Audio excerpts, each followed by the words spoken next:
방송에서 제공하는 투자 정보는 투자 판단에 대한 조언입니다. 방송에서 제공하는 주식의 가치, 가격 상승 및 가격 하락에 대해서는 방송사에서 보장하지 않습니다.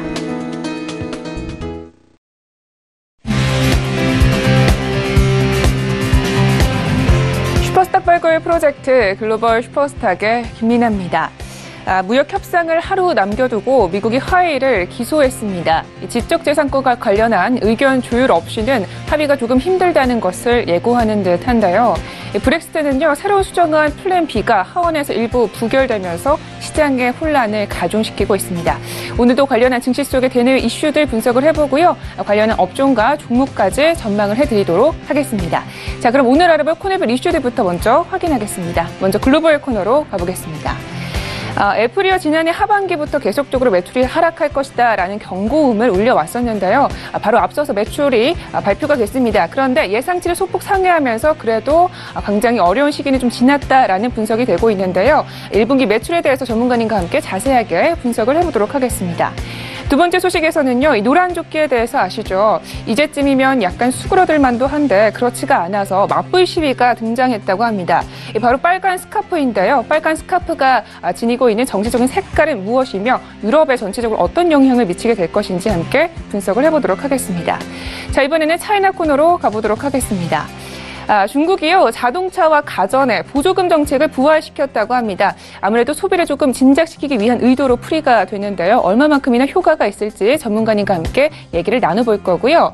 두 번째로는 중국 당국에서 보험사에 적극적으로 주식과 채권을 매입하라며 독려했다라는 소식입니다. 이 보험사에는 얼마나 돈이 투입이 될 것인지 자세한 수치까지 분석을 해보도록 하겠습니다. 자, 이번에는 코인 코너로 가보도록 하겠습니다. 먼저 첫 번째 소식입니다. 한국은행이요, 디지털 화폐에 대한 계획은 없다고 입장을 발표했습니다. 아무래도 우리나라 같은 경우는 전자결제 시스템이 굉장히 잘 구축이 되어 있기 때문으로 분석이 되는데요. 해외 사례들과 함께 분석을 해볼 거고요. 두 번째로는 토렌트에 대해서 굉장히 잘 알고 계실 것 같습니다. 이 정보를 공유하는 플랫폼으로 잘 알려져 있는데요. 이 토렌트에서 발매한 BTT 토큰이 무려 15분 만에 완판됐다고 합니다. 이 BTT 토큰의 전망까지 전문가님과 함께 얘기를 나눠볼 테니까요. 끝까지 함께 하시면서 매매 전략까지 챙겨가시기 바랍니다. 자, 그럼 본격적으로 글로벌 슈퍼스타 출발합니다.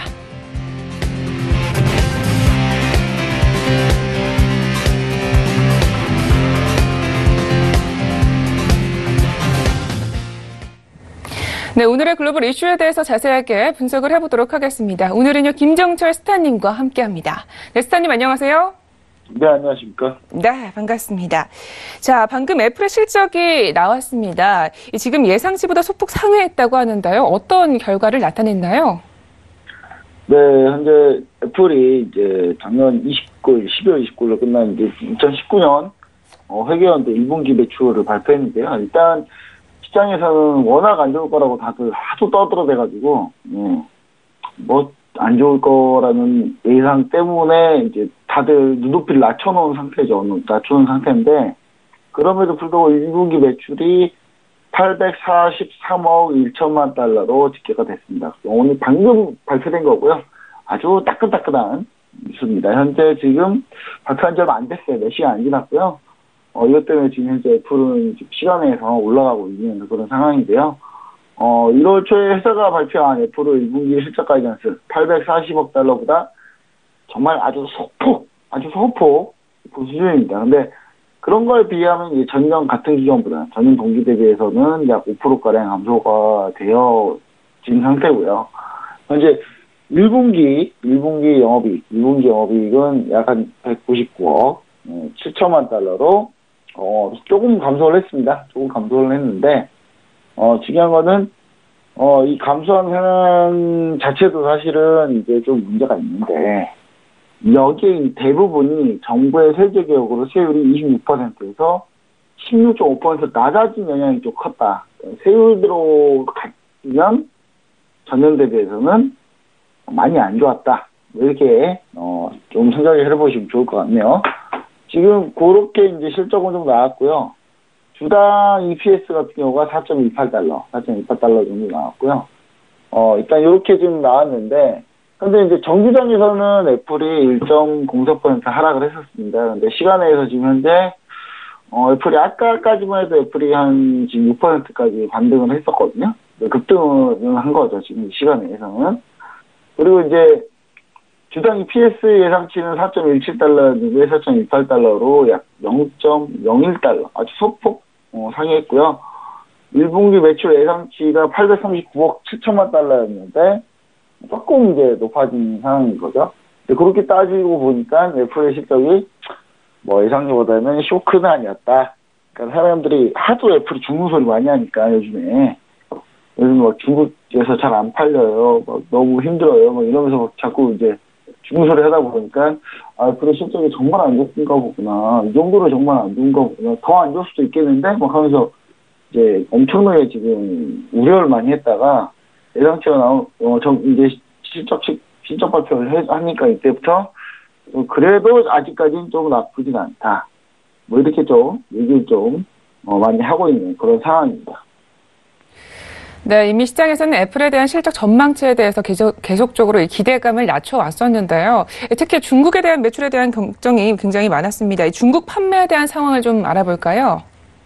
네, 사실 이제 애플이 전체적으로 어디서 많이 밀렸냐라고 하면은 애플이 중국 핑계를 많이 대요. 중국 핑계를 많이 대는 게 미중 무역 전쟁 때문에 우리는 피해를 보고 있다.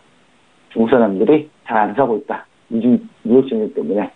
이제 그거 핑계를 많이 대는데 제가 봤을 때 막 그렇지는 않습니다. 왜냐면 애플의 혁신성이 떨어져서 그런 것 같은데 일단 그래도 뭐 중국이 이제 중국 때문에 좀 애플이 실적이 안 좋았다는 걸 좀 팩트를 좀 한번 봐보면요. 애플은 앞서 이제 중국 경기도나 이후로 1분기 매출 전망치를 약 890억에서 930억 달러로 이제 하향을 했습니다. 하향을 했는데 이제 원래 기존에 890억에 930억이었는데 지금 840억까지 하향을 했죠. 근데 그 하향한 게 이제 중국의 이유를 많이 들었었죠. 중국의 이유를 많이 들었는데 사실 중국의 이유보다는 대부분의 소비자들이 알 겁니다. 애플이 더 이상 혁신이 없다. 거기서 거기다. 우리나라 같은 경우는 애플 지금 소송 중이에요. 우리나라는 그 애플이 지난번에 아이폰 6, 7에 대해서 의도적으로 그 성능을 저하시킨 업데이트 이후 성능을 저하시킨 부분 때문에 현재 우리나라는 전 세계 최초로 지금 형사고발한 상태입니다. 애플을.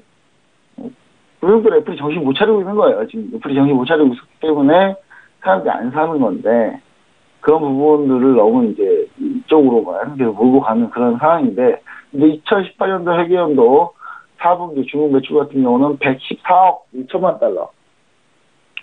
통상 애플이 1분기 매출액이 전체 분기 제일 높습니다. 그러니까 주로 1분기 때 많이 팔려요.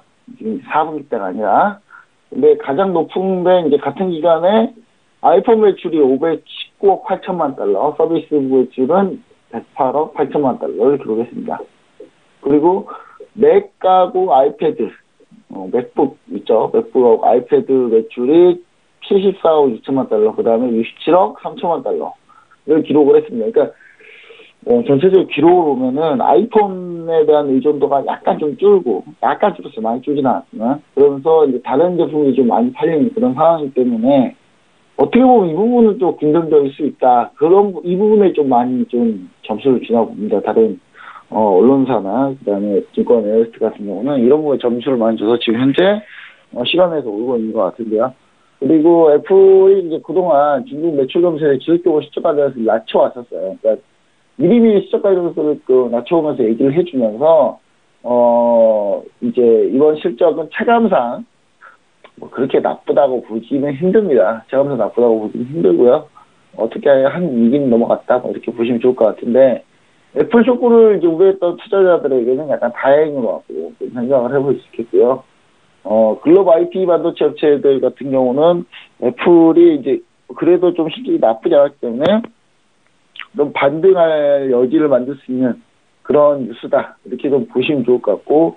우리나라 증시로 봤을 때는 애플 관련주들 정말 많습니다. 우리나라에. 애플 관련주도 많은데 이 애플 관련주들 그래도 한숨 좀 놓은 그런 상황입니다. 그래서 아마 지금 현재 조금 반등을 하고 있는데요. 우리나라 관련주 반등하고 있는데 제가 봤을 때는 이게 이제 얼마나 갈까. 애플이 올해 하반기쯤 돼야 폴더폰 시제품이라도 나올 것 같은데 많이 늦었습니다. 애플이 많이 늦어가지고 과연 얼마나 이 부분을 반전을 시켜서 다시 시장 정의를 다시 찾아갈지 이 부분을 우리가 좀 잘 지켜보시면 좋을 것 같네요. 네, 알겠습니다. 아무래도 애플의 실적이 조금 괜찮게 나오면서 인터플렉스 그리고 BH 등이 오늘 좀 상승을 보여주고 있는데요. 하반기까지는 약간 어려울 수도 있겠다라는 스타님의 말씀이셨습니다. 자, 이번에는 프랑스 소식입니다. 프랑스에서 계속 이 노란 조끼 집회가 이어지고 있는데요. 이제는 빨간 스카프가 등장했다고 합니다. 어떤 목적으로 이 빨간 스카프가 등장했을까요? 네, 이제 노란 조끼, 프랑스가 지금 노란 조끼로 지금 11주째, 저도 솔직히 지겨워요, 이제. 좀 지겹습니다만은. 일단 11주째 이어지면서 시민들의 이제 피로감이 좀 커지고 있는데, 이 노란 조끼에 대한 맞불 성격으로, 그러니까 뭐 같은 편으로 빨간 스카프 시위가 있는 게 아니라, 반대 성격의 빨간 스카프 행진이 27일 날 파리에 진행이 됐습니다. 그러니까, BBC 등의 주요 외신 보도들을 많이 했는데요. 그때 이제 빨간 목도리나 빨간 스카프를 무게 감은 이제 파리 시민들이 노란 조끼 시위하고 시위에 이제 맞서서 이제 얘기를 했는데, 그로 이제 노란 조끼 시위 때문에 이제 폭력 사태가 계속 일어나고 있죠. 그러니까 방화, 폭행, 그러다 보니까 경찰이 좀 간전지각하고 이런 부분들. 저는 이거 보면서 어떤 느낌을 들었냐면요. 지난 우리나라에서 그때 2016년도에 촛불 집회. 이게 아무나 이런 거 한 게 아니다라는 그런 생각이 있습니다. 그 민주주의의 성지라는 프랑스에서 그런 게 지켜지지 않는다라는 걸 봤을 때 우리나라 국민이 정말 대단하구나 이런 거 다시 한번 느꼈고요. 일단은 지금 이제 폭력 사태가 이렇게 하도 많이 일어나니까 그런 거 중단하라. 그래서 이제 빨간 스카프가 이제 등장하기 시작했고요. 노란 조끼 시위 같은 경우는 일단 마크롱 대통령이 유리셀을 인상하면서 이렇게 촉발이 됐습니다. 이제 경제정책에 불만이 많고 이제 그런 것들 때문에 시민들이 사실상 그 유리셀을 인상하는 게 엄청나게 트리거가 되면서 다들 경제는 더 이상 좋아지지 않고 세금만 올라서 너무 힘들다는 걸로 현재 이제 시민들이 표출하면서 이제 노란 조끼 집회가 진행이 됐었는데요.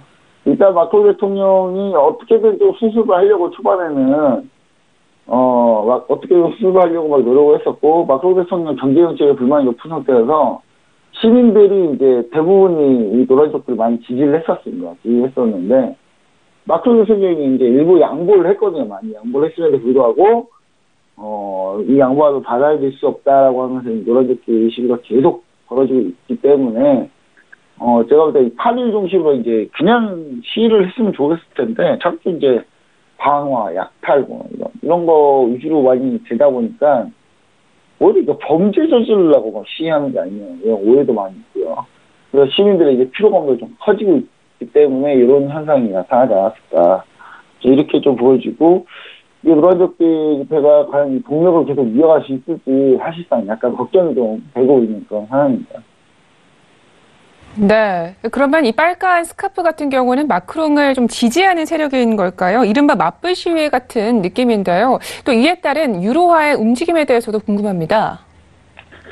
일단 맞불 시위라고 해서 무조건 마크롱을 찬양하거나 마크롱에 대해서 이렇게 그 좋은 이야기를 하기 위해서 이 집회가 모인 건 아닙니다. 또 그 부분이 좀 재밌는 거예요. 빨간 스카프 내에서 마크롱 대통령 지지 여부를 두고 지금 의견이 갈리고 있는데, 한쪽에서는 노란 조끼가 마크롱 대통령을 퇴진 시위를 그런 성격을 가지고 있다 보니까 빨간 스카프는 마크롱 대통령을 지지해야 된다, 이런 얘기가 있는데, 또 다른 한쪽에서는 빨간 스카프가 정치적 성향을 가져서는 안 된다, 이런 얘기도 지금 하고 있습니다. 그래서 순수 시민의 운동이어야 된다, 이런 얘기도 있어서 지금 양쪽으로 갈리고 있는데요. 프랑스의 경우는 이제 더 이상 마크롱 대통령이 양보는 안 할 것 같고요. 여기서 더 양보할 가능성이 전혀 없습니다. 이건 그냥 물러나라는 얘기이기 때문에. 반대 시위까지 현재 일어나고 있는 상황이기 때문에 지난번처럼 양보할 가능성이 거의 없을 것 같고, 다만 이제 유로존 차원에서도 이제 그 노란 조끼가 더 이상 좀 이슈가 아닌 상황이 됐습니다. 오히려 이제 각국에 있는 난민들 이미지만 안 좋아졌어요. 오히려. 이 노란조끼 시위가 계속 하다 보니까 노란조끼에서 주로 폭력 사태 막 이렇게 하는 사람들이 주로 이제 프랑스 자국보다는 난민들 위주로 많이 미디어가 막 잡고 이러다 보니까 그것도 미디어 전략이었죠. 근데 이제 그런 부분 때문에 유럽 각국에서 난민들 이미지만 더 안 좋아지고 그런 게 좀 비판이 좀 강합니다. 그래서 유럽 국가들이 이제 시혁선을 우려를 했어요, 사실은. 이게 뭐 프랑스만 그런 게 아니라 뭐 전 세계 유럽 국가들로 막 확산되는 게 아니야. 근데 이제 지금은 어느 정도 확산이 좀 쉽지 않은 상황이기 때문에 어느 정도 조금 좀 잘 버티고 있다. 그래서 유럽에서 더 이상 시위 확산은 좀 일어나지 않을 것 같고요. 프랑스 내부에서 문제가 끝날 가능성이 높은데 사실 유로와의 제일 문제는 바로 이런 부분이었죠. 최근에 브렉시트 관련해서 이제 계속 논란이 있고 아직 그 브렉시트 자세한 얘기 해드리면 최근에 이제 벌었던 자세한 얘기들이 시간이 부여할 것 같은데 일단은 프랑스에서 이런 문제가 있기 때문에 또 유로가 좀 안 좋았는데 최근에 달러가 약세가 되면서 유로가 좀 강세로 좀 돌아서고 있는 그런 상황인데 근데 앞으로 이 추세적 지속력은 쉽지는 않은데요. 일단 프랑스하고 독일하고 얼마나 정치적으로 좀 안정되느냐에 따라서 유로 같은 경우가 추가적으로 좀 더 상승할 가능성. 근데 거기서 이제 그래봐야 밴드 사이이기 때문에 뭐 그렇게 많은 상승을 기대하지는 않으셨으면 좋을 것 같습니다. 네, 알겠습니다. 이렇게 해서 이슈 두 가지는 여기까지 분석을 들어보도록 하겠습니다. 자, 이번에는 매매 전략 시간으로 가볼 텐데요. 이 실적 발표도 계속적으로 이어지고 있고요. 또 바로 오는 30일부터 무역 협상 이어지게 되는데요. 이 해외 선물 상품들은 좀 움직임을 보이게 될까요? 네, 뭐 일단 이제 처음 바로 얘기 드릴 거는 이제 크루드오일인데 크루드오일 같은 경우가 이제 국영성공사가 제재가 돌입하면서 급등을 했습니다. 어제 시장에서 좀 많이 급등을 했죠. 많이 급등한 상태인데 제가 봤을 때는 이제 미국의 베네수엘라 국영소유공사 관련해서 이제 미국에서 이제 제재를 발표했는데 미국 같은 경우가 자국 간헐권이 미치는 지역에서 이제 PDVSA, 그러니까 이게 미국, 베네수엘라 국영소유공사거든요. 자산을 동결을 했고요. 미국인과 거래도 금지를 했고, 여기 이제 리비아 국영소유격, NOC가 자사 최대 유전, 엘사의 지역에 반군들이 또다시 나타났어요. 리비아는 무슨 맨날 유전지대 반군이 왔다 갔다. 예. 이것 때문에 지금 해소될 때까지 그쪽 유전지대 폐쇄를 얘기를 하면서 유가가 추가적으로 더 급등할 수 있는 그런 모멘텀을 만들었습니다. 이제 그렇게 보시면 좋을 것 같은데요. 일단 5일 차트를 한번 봐볼게요. 일단 5일 차트를 한번 보도록 하겠습니다. 5일 차트를 보시면은 지금 상황 자체가 지금 원래 저희가 항상 그 박스라고 계속 지금 현재 얘기 드리고 있는 그리고 제일 중요하다고 말씀드리면 53.40 라인. 이 53.40 라인을 아직도 안착을 못했습니다. 안착을 못한 상태이고요. 그것 때문에 이제 사실 어제는 이 50.20 라인에서 지지를 받아가지고 있는 상태인데, 제가 이제, 저희 하우스에서 어제는 김은수, 스타가 얘기했는데, 저희 하우스에서 가진 뷰는 계속, 53.40 트라이 할 거다. 상방 되는 얘기 들었었고, 정확하게 53.32까지가 아니에요, 종가가. 3이었고, 그 다음에 뭐, 고가로 따지면 53.40 돌파했습니다만은, 또 다시 밀렸어요. 53.3에 멈췄기 때문에, 일단은 53.40 안착이 더 우선이다. 일단, 어제 이제 매수 얘기 들었기 때문에, 뭐 가볍게 한 100픽 정도는 수익이 나셨겠죠, 다들. 예. 그리고, 여기서 이제 53.40을 얼마나 빠르게 안착한 다음에, 안착을 해야만 55.80까지 볼 수가 있거든요. 이 55.85까지 보려면 어떻게든 53.40에 안착한 흐름이 나와야 된다. 그리고 여기서 안착하지 못했을 경우에는 다시 52.20까지 밀릴 가능성이 있고요. 그 다음에 50.20 깨지면 49.50까지가 최저 하단이라고 보시면 좋을 것 같습니다. 그러니까 약간 하단 구간을 이제 이렇게 좀 설정해놓고 하면 그나마 좀 지난번 오늘과 급락했을 때보다는 분위기가 괜찮다. 이렇게 보시면 좋을 것 같고요. 그래서 지금 지속적으로 상방대응 하시는 게 제일 좋습니다. 상방대응 하시는 게 제일 사고 얘기 드리고, 혹시나 이제 50.20 깨지면 그때 하방대응 가셔도 늦지 않습니다. 그때 하방대응 가시는 걸로 보시면 가장 좋은 트레이딩 전략이 될 거라고 봅니다. 자, 그럼 이제 두 번째로 이제, 두 번째 나스닥을 한번 볼게요. 나스닥. 자, 나스닥 한번 보겠습니다. 자, 나스닥 같은 경우가 어제는 이제 나스닥이 사실상 좀 밀렸는데요. 밀린 것도 일단 둘째 치고, 사실 나스닥이 최근에 유가하고 계속 동조화됐다가, 어제 좀 약간 유가하고 좀 괴리가 생겼어요. 괴리가 생겼는데, 일단 나스닥 같은 경우가 미 증시 FOMC 회의하고 미중 무역상 앞두고 좀 약간 혼조세. 그러니까 좀, 아직 좀 약간, 뭐라 그럴까요? 지금 이제, 날짜는 좀 남았는데, 매매하기 싫은 거예요. 좀 약간, 이거 내용 다 나오기 전까지는. 그래서 그나마 이제 긍정적인 상태로 전환이 됐는데, 하지만 어제 빵주가 좀 많이 밀렸습니다. 그래서 나스닥 소문도 많이 하락을 했고요. 하락폭이 계속 이제 좀 차트를 좀 보면서 다시 한번 얘기를 드려보면, 이 하락폭이 계속 6,600 라인을 지지를 하고 있어요. 6,600 라인. 제가 저희 하우스에서 계속 얘기 드리지만 이 6,600과 7,700포인트 라인은 상당히 중요하다. 이 나스닥 선물 기준으로는. 그래서 이 2,600포인트 같은 경우는 반드시 지켜줘야 되는 라인이고, 상승에서는 지켜줘야 되는 라인이죠. 그래서 어제도 밀렸었는데, 어제도 2,600포인트에서 지지를 받았어요, 또. 지지를 받아서 다시 올라왔기 때문에, 어떻게 보면은 이제 상반대응하기는 좀 좋은 그런 상황이 됐고요. 지금 제가 봤을 때는, 6,700포인트 역시 현재 이제 저항이 있는 상태인데, 차트 기준선으로 이제 계속 맞아가고 있으니까요. 이 차트, 이거 복사해서 막 드리고 싶네요. 막 딱딱딱 맞거든요, 이게. 그래서 일단 상승 모멘텀이 맞는 상황에서 6,700포인트 돌파 시에는 6,830포인트. 이 위에 라인입니다. 이 위에는 6,830포인트까지도 6,830포인트까지도 충분히 도전이 가능하다. 이렇게 보여서요. 일단 여기까지가 저희 2차 반등 목표다. 그래서 상방대응 하시면은 좀 좋지 않을까. 그렇게 좀 얘기 다시 한번 드리도록 하겠습니다.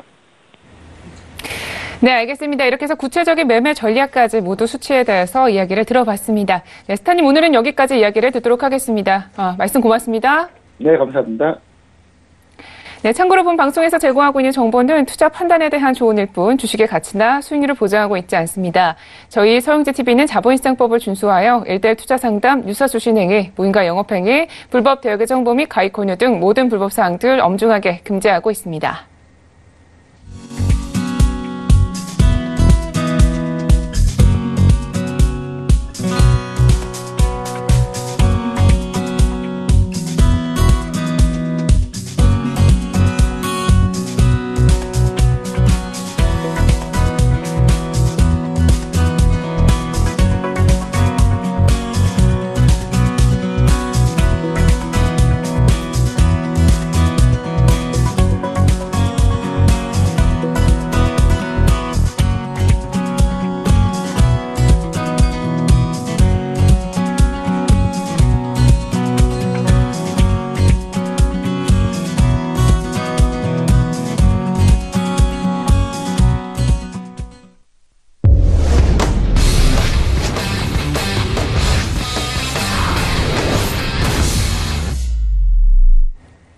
네, 차이나 코너 시작하도록 하겠습니다. 오늘은요, 김영철 스타님과 함께합니다. 네, 스타님 안녕하세요.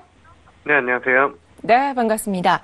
자, 이슈 분석하기에 앞서서요, 전일장 마감 시황부터 보면 좋겠는데요. 일단 화웨이 기소한 이슈가 약간 터지면서 좀 밀린 모습을 보여줬거든요. 어떻게 보면 선방했다라고 판단도 할 수 있을까요? 네, 말씀해주신 것처럼 사실 뭐 한 0.1%대이기 때문에 뭐 약보가 수준이다라고 보시면 좋을 것 같고요. 큰 움직임은 없었다라고 이제 좀 보시면 좋을 것 같습니다. 일단은 상해 지수 같은 경우는 한 2.72포인트, 0.1% 이제 내려서 2,594.25로 마감을 했고요. 선전 성분 같은 경우에는 38.28포인트, 0.50% 하락을 해서 7,551.30으로 장을 마쳤습니다. 그리고 창업한 같은 경우가 좀 조정폭이 상대적으로 다른 지수보다는 조금 컸는데 16.15포인트, 1.28% 이제 하락을 하면서 1244.59로 이제 마감을 했고요. 업종별로 보면은 아무래도 이제 뭐 전기, 선박, 가구, 뭐 미디어 엔터, 뭐 이제 이런 업종들이 좀 하락을 하는 그런 모습들을 좀 보였고, 상대적으로 뭐 주류랑 가전, 뭐 내수 관련된 종목들, 이런 종목들은 이제 강세를 좀 보여줬습니다. 사실 캐터필라 실적, 그리고, 이제 그 엔비디아 쪽이 전전일이죠. 그러니까 그 미국 시장에서 부진한 흐름을 보여주면서 전반적으로 엔비디아는 IT 업종의 투자 심리를 이제 대변한다라고 보시면 좋을 것 같고, 캐터필러 같은 경우에는 아무래도 이제 건설, 기계 업종의 이제 투자 심리를 좀 대변하는 그런 부분들이 있는데, 일단은 뭐 엔비디아 하락한 거에 비해서는 어제 우리나라 시장에서도 마찬가지지만 삼성전자랑 SK하이닉스 오히려 이제 상승하는 그런 모습들을 좀 보여줘서 시장에서는 뭐 크게 우려감을 받지 않는 그런 모습들이었다라고 보시면 좋을 것 같고요. 그다음에 캐터필러 같은 경우에는 그 이제 기계 업종, 특히나 이제 뭐 중국 쪽의 건설 기계에 가늠자를 할 수 있는 그런 부분들인데, 이 캐터필러가 중국 수요에 대한 부분들, 그래서 이제 아시아 태평양 지역 매출이 부진했다라면서 이제 4분기 실적을 좀 실망스럽게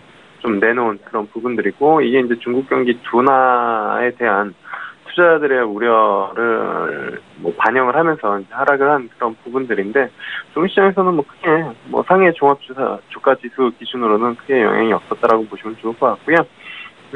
그리고 이제 여기 하나 더, 화웨이 쪽 같은 경우에 지속적으로 좀 이야기들이 나오고 있는데, 사실 화웨이는 이제 큰 시장의 영향력은 미치지 못하는 그런 재료다라고 이제 해석을 하시면 좋을 것 같습니다. 그래서 뭐 향후 뭐 화웨이 관련된 이슈가 나와서 상해 증시나 중국 종합 주가 지수 뭐 전반적으로 조정이나 이러한 부분들이 좀 나온다라고 하면은 일단은 뭐 적극적으로 좀 매수를 해 볼 수 있는 그러한 부분들이지 않을까, 그렇게 좀 판단을 하고 있습니다. 네, 알겠습니다. 그러니까 미국의 기업 실적보다는 다른 모멘텀에 조금 주목을 하고 있는 모습이다라는 말씀인 것 같은데요. 자, 이슈를 보면요. 중국 정부가 자동차와 가전에 대한 보조금 정책을 다시 부활시켰다고 합니다. 자세한 소식 들어볼게요. 일단은 뭐 내수 진작을 하기 위한 그런 부분들의 이제 일환으로 시장에서는 좀 해석이 되고 있는 그런 상황인데, 일단은 무역 전쟁으로 경기 하방 압력에 대한 이야기들이 지속적으로 좀 나오다 보니까 정부가 가전 소비책으로 한 3년간 기대하는 경제 효과 한 116조 정도로 이제 추산이 되는 그런 부분들인데, 이게 이제 29일이죠. 자동차랑 가전 보조금, 아무래도 이제 뭐 우리나라도 보조금 지원을 하면은 소비가 이제 좀 늘어나는 그러한 이제 경제 효과를 좀 볼 수 있기 때문에 중국 정부가 뭐 저런 정책을 좀 꺼내 들었다라고 보시면 좋을 것 같습니다. 네, 그렇다면 이 보조금 정책에 대한 좀 구체적인 방안에 대해서도 저희가 볼 수 있을까요? 네, 일단은 그 노후 차량에 대한 부분들, 아무래도 그 일반 그 가게에서 가장 뭐 비용이 많이 드는 부분들이 뭐 아시겠지만 첫 번째로는 주택일 것이고요. 그 다음에 이제 두 번째로는 사실 이제 자동차가 이제 가장 그 비용이 크게 나오는 그런 부분들 중에 하나이기 때문에, 차를 이제 교체를 한다라고 하면은 전반적으로 이제 그 경기 효과에 대한 부분들, 소비 진작 효과가 단번에 좀 나올 수 있는 그런 부분들이죠. 그래서 노후 차량을 신차로 교체하는 보조금에 대한 부분들이 내용이 좀 있고요. 그다음에 이제 신에너지차 구매 보조금, 이건 아무래도 이제 뭐 친환경 자동차가 되겠죠. 그리고 이제 농촌 지역 주민의 이제 3년차 이하 3.5톤 이하 화물차의 뭐 승용차 구매 보조금, 그리고 픽업길 도심 지역 뭐 진입 규제, 점진적 완화, 이러한 부분들, 결국엔 이제 자동차 쪽에 대한 부분들, 여기 이제 뭐 중고차 판매상에 대한 이제 세제 지원, 이런 부분들이 나오면서 자동차 관련된 부분들을 가장 많이 좀 보조금을 좀 해주는 그런 모습들이었다라고 보시면 좋을 것 같고요. 그 다음에 이제 농촌 지역의 이제 절전형 친환경 스마트 가전제품 구매 시에 보조금 지원에 대한 부분도 이제 좀 같이 나왔고, 그 다음에 뭐 냉장고, 세탁기, 에어컨, TV, 뭐 이러한 그 노후 가전 보조금 부분들이 상당히 좀 많이 포함됐다라고 볼 수 있을 것 같습니다.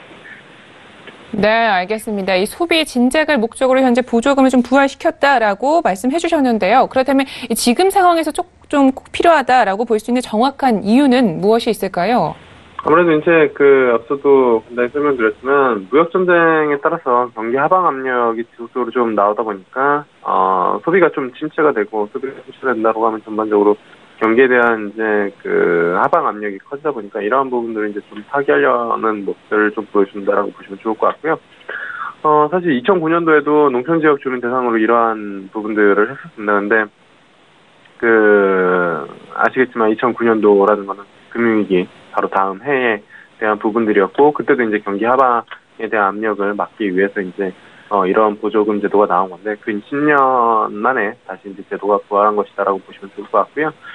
일단은 이 정책으로 2021년까지 이제 뭐 스마트 가전 판매량도 늘어날 것으로 예상을 하고 있고, 그 다음에 한 7천억 위안 115조 한 6천억 원 정도의 소비 견인 효과가 나타날 것으로 좀 예상이 되고 있는 그런 부분들입니다. 실질적으로 이제 중국 국가통계국에서 지난해 이제 중국 소비 증가율이 평균 9%로 처음으로 이제 한 자리대로 들어가다 보니까 이쪽에 대한 그 우려감이 조금 컸다라고 보시면 좋을 것 같고요. 그래서 여러 가지 이제 정책적인 지원을 통해서 시장을 좀 끌어올리려고 하고 있다, 이렇게 보시면 좋겠습니다.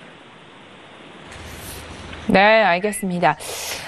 아무래도 지금 소비 진작도 마찬가지고요. 또 중국은요, 증시 부양에도 계속적으로 힘을 쓰고 있는 것 같습니다. 최근에는 중국 시장이 보험 자금을 대거 동원하겠다라고 밝혔다고 하는데요. 자세한 이야기 들어볼게요. 네, 일단은 그 보험 쪽에 대한 아무래도 이제 증시가 상승에 대한 모멘텀이 없다 보니까 시장에서 어쨌든 유동성을 공급을 해야 되는 그런 부분들이고, 그렇다면 시장의 자금을 조금 보내야 된다라는 그런 부분들이기 때문에, 일단은, 전반적으로 가장 많은 자금을 가지고 있는 그런 부분들은 아무래도 이제, 보험 쪽에 대한 고객의 예탁금 개념으로 이제 들어가 있는 그런 쪽의 자금을 시장으로 이제 끌어올려는 그런 부분들이다라고 보시면 좋을 것 같고요. 중국은행 보험 감독관리위원회, 은보감회라고 하는데, 여기서 이제, 중국 금융시보와 인터뷰에서 이제 기관 투자자인 보험사가 더 적극적으로 역할을 발휘해 상장기업과 자본기 시장의 건전한 발전을 이어가기 위해서 장기자금을 활용해 우량한 기업의 주식과 채권을 매입하는 걸 장려한다라는 이러한 부분들인데, 쉽게 말해서 우리나라 연기금이 주식시장 최근에 국내 시장 상당히 좀 좋게 움직이고 있잖아요. 근데 수급 주체가 물론 외국인들도 있지만 작년이랑은 좀 다르게 나타나는 가장 큰 부분 중에 하나가 연기금이 자금 집행을 한다라는 부분들입니다. 그래서 이 부분들이 지금 중국 시장을 좀 부양하기 위한 모멘텀 또는 방안으로 좀 많이 언급이 되고 있다라고 보시면 될 것 같습니다. 네, 그렇군요. 그러면 지금 상황에서요, 얼마 정도의 좀 자금이 투입이 될 수 있을지 규모에 대해서도 알고 싶은데요. 일단은 지금 규모 같은 경우에는 지금 2017년 말 기준으로 중국 보험자금 잔액이 약 15조 위안 정도가 되는 그런 부분이고, 여기 은행 예금이랑 채권 투자 비중, 아무래도 이제 안정적인 투자 자산 비중이 한 절반 정도가 되고, 그 외에 이제 고위험 자산이라고 할 수 있는 주식 펀드 정도가 한 12% 정도 되는데, 12.3%. 근데 이 돈을 환산하면 한 1조 8천억 원 위안이기 때문에, 중국 주식에 투자된 액수는 한 1조 원 정도가 되는 그런 부분들이거든요. 그래서 충분히 중국 시장에서는 이 정도 자금만으로도 좀 매력적으로 다가올 수 있다, 이렇게 좀 보시면 좋을 것 같습니다. 네, 알겠습니다. 자, 이렇게 해서 이슈 분석은 여기까지 들어보도록 하겠습니다. 자, 앞서 본 이슈에서요, 보조금 정책 그리고 이 보험자금 투입으로 인해서 수혜를 볼 수 있는 기업들이 있을 것 같은데요. 오늘은 어떤 기업을 보고 계신지요? 일단은 보험 관련된 시장의 코멘트가 좀 나왔기 때문에 지금 중국 평안은행 좀 금융주에 대한 관심을 좀 필요하지 않을까 이렇게 좀 보고 있고요. 아무래도 이제 전시는 1987년도에 설립된 신천개발은행으로 신천경제특구에 이제 위치해 있는 그런 상황이고요. 평안보험의 은행 자회사와 합병하여 이제 탄생이 됐다라고 좀 보시면 좋을 것 같습니다. 그래서 금융주 쪽에 대한 지속적인 좀 관심이 좀 필요한 시점에서 아무래도 이제 경기 하방에 대한 우려감이 있는 그런 부분들이긴 하지만 여기만 잘 버텨준다라고 하면은 베타가 높은 업종 쪽에 먼저 이제 좀 관심이 갈 수 있는 그런 부분들이고, 그 전에 일단 좀 안정적인 포트폴리오를 좀 구축하기 위해서는 중국 은행 관련된 금융 관련된 종목은 한 종목 정도 피킹해 놓는 것도 좀 괜찮겠다 이제 좀 보고 있는 그런 상황이고요. 그래서 이제 평화은행 말씀을 드리는 부분들이고, 15년도 말 계좌 수는 한 1억 900만 계좌. 사실 뭐 우리나라 기준으로는 지금 뭐 가늠이 안 되는 정도의 이제 뭐 계좌 수일 텐데요. 자기 자본 비율도 뭐 나쁘지 않은 그런 상황이고, 충분히 뭐 지금 시점에서 관심이 좀 가는 그런 종목 중에 하나다라고 이렇게 좀 보시면 좋을 것 같습니다. 그래서 매수가는 11.000위안 잡고 보시면 될 것 같고요. 그다음에 목표가는 13.000위안, 그리고 손절가는 10.000위안 잡고 대응하시면 좋지 않을까, 이렇게 좀 보고 있습니다. 네, 알겠습니다. 오늘은 평안은행에 대해서 설명을 해주셨습니다. 자, 이렇게 해서 차이나 이슈는 여기까지 이야기를 듣도록 하겠습니다. 네, 스타님, 오늘도 말씀 고맙습니다. 네, 감사합니다. 네, 참고로 본 방송에서 제공하고 있는 정보는 투자 판단에 대한 조언일 뿐 주식의 가치나 수익률을 보장하고 있지 않습니다. 저희 서영재TV는 자본시장법을 준수하여 일대 투자 상담, 유사 주식행위, 무인가 영업행위, 불법 대외 정보 및 가입 권유 등 모든 불법 사항들 엄중하게 금지하고 있습니다.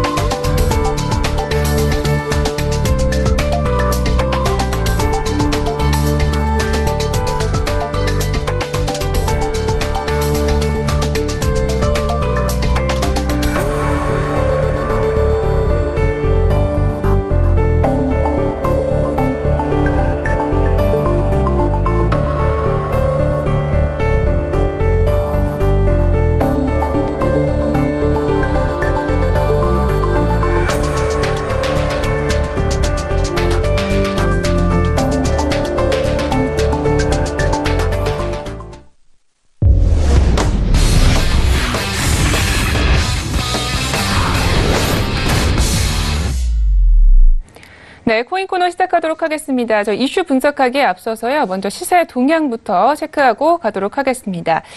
코인 마켓캡 기준으로 알려드립니다. 오늘장 코인들은요, 대부분 하락세를 보여주고 있습니다. 비트코인은 0.8%대 하락하면서 약보합세 뛰고 있는데요.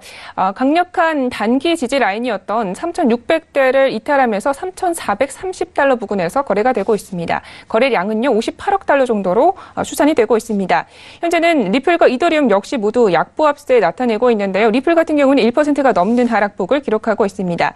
오늘장 10위권에 들어가 있는 종목들 중에서는요, 그 위에 있는 스텔라와 비트코인, SV가 각각 가장 큰 하락폭을 기록하고 있습니다. 스텔라는 4% 넘게 빠지고 있고요. 비트코인, SV는 2% 넘게 하락하면서 63달러 부근에서 거래 중입니다. 반면에 오늘장에서 또 파란불을 켜주는 코인들도 있는데요. 4위에 있는 이오스는 0.74%대 강보합, 그리고 트론은 0.04%대 상승하고 있습니다.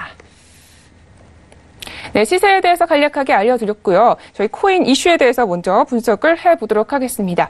오늘은요, 윤진 멘토님과 함께합니다. 네, 스타님 안녕하세요. 네, 안녕하세요. 네, 반갑습니다. 자, 이슈 분석해보도록 하겠습니다. 한국은행이요, 중앙은행의 디지털 화폐, 즉 CBDC의 발행 계획이 없다고 밝혔다고요? 네, 일단 한국은행의 디지털 중앙화폐 CBDC, 한마디로 이제 암호화폐 개념이라고 보시면 될 것 같은데, 이에 대한 발행 계획이 없다라고 밝힌 상황입니다. 일단 해외에서도 스웨덴 그리고 튀니지 등 일부 국가를 제외하고 주요국에서는 대부분 지금 CBDC에 관심이 없는 것으로 조사가 됐고요. 그래서 이에 따라서 그냥 선진국 대열의 일관적인 모습으로 똑같이 우리도 관심이 없다 정도로 표명을 했다라고 보시면 될 것 같습니다. 29일 중앙은행 CBDC 보고서가 나왔는데 여기서 이제 가까운 장래에 CBDC를 도입할 필요성이 크지 않다라고 밝혔다. 좀 이렇게 보시면 될 것 같고요. 지금 하는 입장에서는 우리나라 북유럽 일부 국가랑 달리, 아마도 이제 북유럽 중에서도 좀 어떤 추가적으로 서비스 도입에 대해서 굉장히 열려있는 스위스나 스웨덴 같은 국가들을 얘기하는 거죠.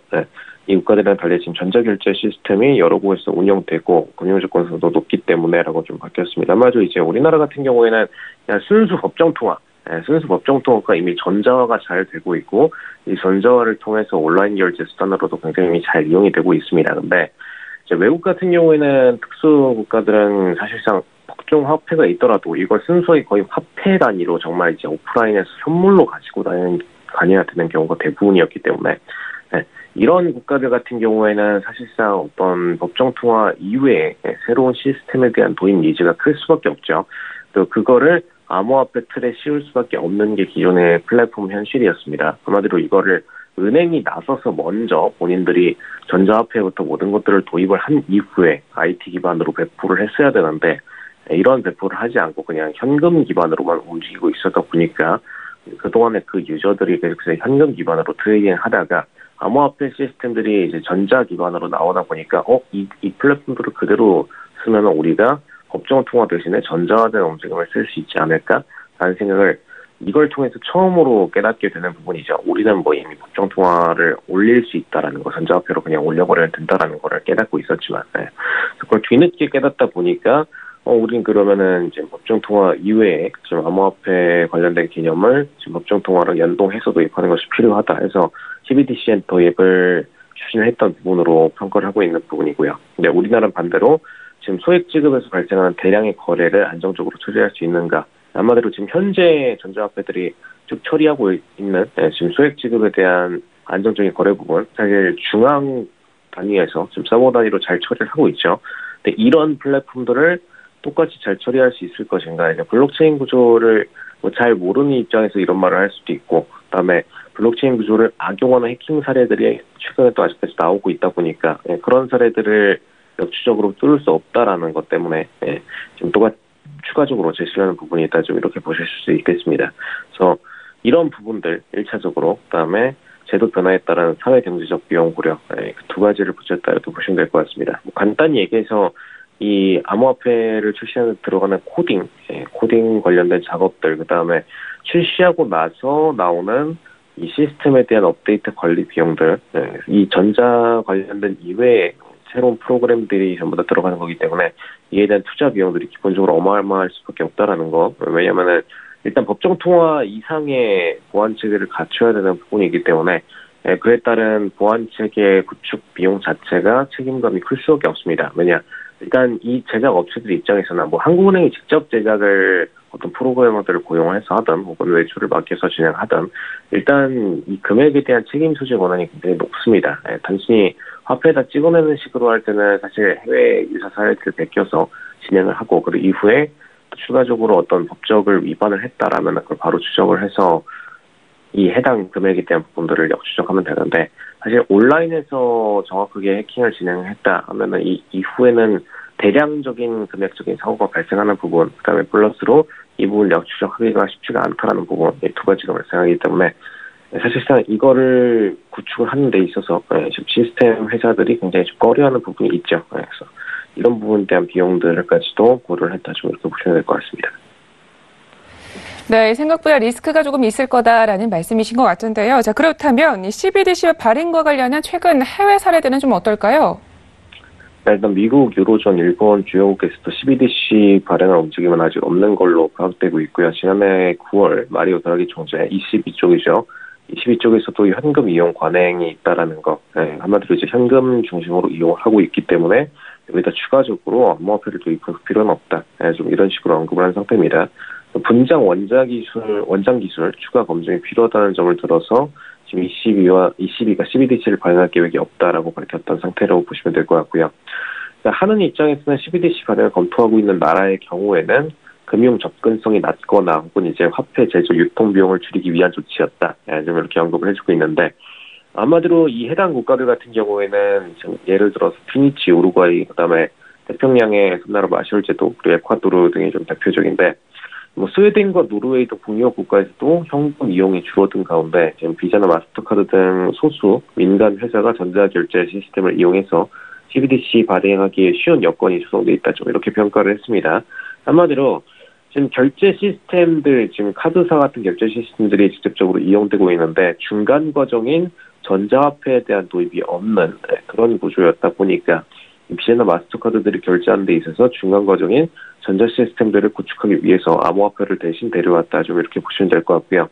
뭐 기존의 선진국 국가들 입장에서는 그냥 법정화폐를 전자화폐화 시키는 것 자체가 굉장히 좀 익숙했고, 그런 절차들을 뭐 그동안에 많이 진행을 해왔기 때문에 그래서 이런 부분들에 있어서 아무런 제약 조건이 없었습니다. 여기 중간 자리에 암호화폐가 낄 자리가 없었죠. 근데 지금 저국가들 같은 경우에는 지금 이런 국가들은 기존의 암호화폐 시스템 이외에 전자화폐 시스템이 없었다 보니까 암호화폐 시스템을 전자화폐 시스템 대신해서 대체하자라는 개념으로 도입을 하는 과정, 이렇게 좀 평가하시면 될 것 같습니다. 그래서 일단 우리나라 같은 경우에는 소액결제 시스템이 경제적으로 제공되고 있고, 그다음에 금융 포용 정도가 일단 높기 때문에 이런 부분에 있어서 굳이 CBDC를 도입할 필요성은 크지 않다. 종합적으로 이 정도로 보시면 될 것 같습니다. 네, 알겠습니다. 자, 이번에는요, 토렌트에 관련한 소식을 함께 보도록 하겠습니다. 이 P2P 806 플랫폼이죠. 토렌트에서 발행한 토렌트의 코인이요, 15분 만에 완판되었다고 하는데요. 어떤 이야기인가요? 네, 일단 P2P 806 플랫폼 비트토렌트가 발행한 지금 암호화폐 BTT 토큰, 이게 지금 바이낸스 런치패드에서 지금 15분 만에 완판이 됐고요. BTT는 일단 지난해 6월 트론에 인수된 비트토렌트가 트론 블록체인 토큰 발행 표준인 TRC10을 기반으로 해서 발행한 토큰으로 보시면 될 것 같습니다. 일단 암호화폐 거래소 바이낸스 런치패드 입장에서는 지금 BTT 토큰 판매를 바이낸스 코인, BNB죠. BNB로 구매하는 세션, 그다음에 트론으로 구매하는 세션으로 나눠서 진행을 했고요. 두 세션 모두 지금 15분 만에 완판이 됐습니다. 일단 런치패드는 바이낸스가 독점적으로 암호화폐를 출시하는 플랫폼으로 보시면 될 것 같고요. 이 과정에서 최근에 주목되는 부분이 사실 P2P 비트토렌트 같은 경우에는 비트코인의 어떤 모태가 되는 이 플랫폼 구조를 먼저 제시를 했던 곳입니다. 그래서 본인들이 어떤 이 P2P 기반으로 해서 다른 코인들로서 다른 유저들의 PC에 들어있는 정보를 그대로 빨아들여서 본인들의 PC로 옮기는 그런 구조를 진행했었죠. 우리나라에서는 유사한 구조를 만들었던 게 과거의 당락이나 프로나 같은 시스템들이 되겠습니다. 그래서 이런 플랫폼들이 이제 각 국가 혹은 이제 각 지역에 있는 컴퓨터에서 동일 파일을 가지고 있을 경우에 이에 대한 파일들을 똑같이 소싱을 뽑아내고 그다음에 본인들 다운로드를 이용을 해서 사실상 암호화폐 비트코인들이 갖고 있는 초기 구조에 대한 부분들을 구축을 해냈습니다. 그래서 이런 부분들이 업그레이드 돼서 현재 비트코인과 보통코인이 됐던 만큼 굉장히 기대가 많이 됐던 부분, 그리고 암호화폐 시장에서도 이 플랫폼상으로 관심도가 굉장히 높았던 부분인데, 그러다 보니까 이 해당 플랫폼에서 코인 발행한다니 빠르게 완판이 됐다, 이렇게 보시면 될 것 같고요. 여기서 좀 성공적인 사례로 분석을 하고 있는데 저는 오히려 좀 반대로 보고 있습니다.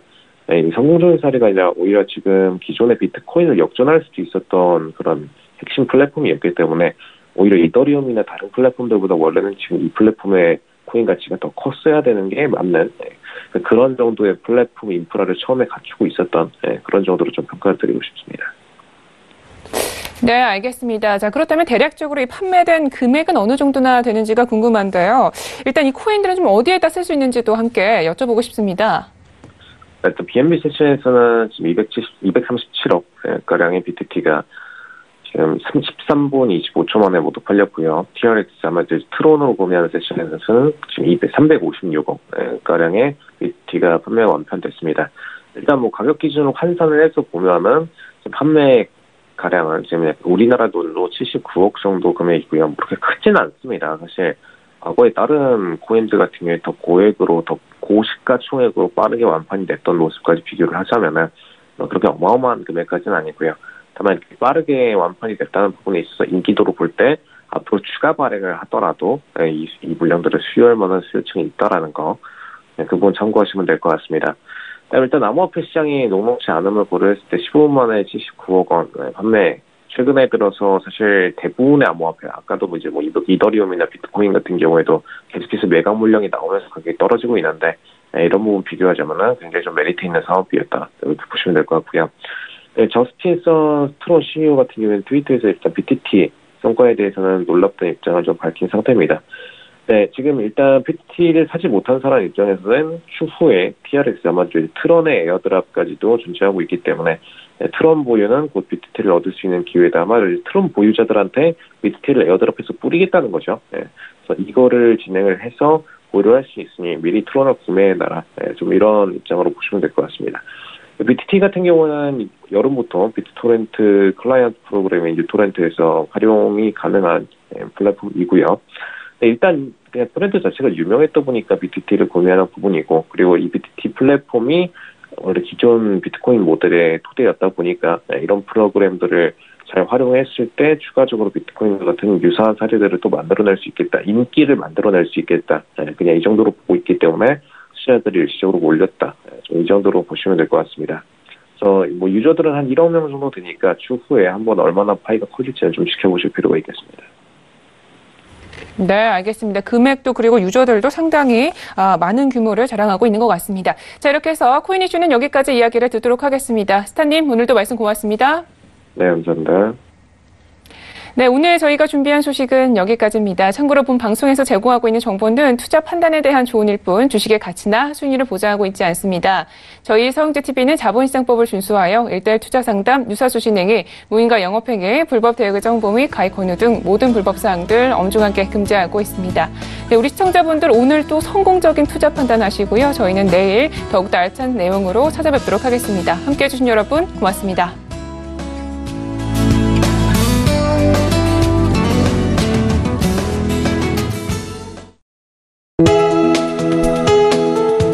방송에서 제공하는 투자 정보는 투자 판단에 대한 조언입니다. 방송에서 제공하는 주식의 가치, 가격 상승 및 가격 하락에 대해서는 방송사에서 보장하지 않습니다.